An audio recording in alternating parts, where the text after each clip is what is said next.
gözüne gülüp saflık edip inandım. Söylemedim yalansızsan utandım. Dediler sevmelisən eşqə düşüp yar başına dolandım. Əzab çəkən mən olduqca usandım. O qədər dolma bilib sən dedin kəslərə arxalandım. Məni düşünən olmadı mən yazım hər yerə parçalandım. Onlar üçün keçərdim belə zaman. Nə xeyri var düz olmadı namımdır bu zamanlar. Mən yalana inanmışam sən də danış yalanlar. Nə xeyri var düz olmadı namımdır bu zamanlar. Mən yalana inanmışam sən də danış yalanlar.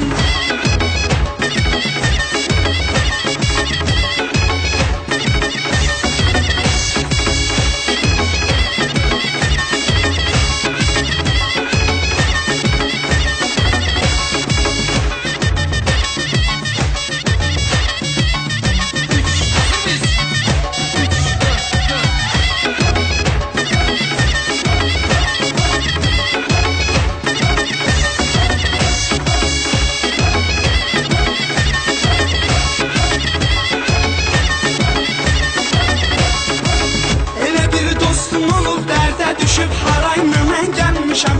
Könlümü alıp danışmışam, gülmüşəm. Ona mən neyləmişəm, dost olaraq mən bunu boz bilmişəm. İstifadə eylədiyini görmüşəm. Yenə də düşünmüşəm, bəlkə günah məndə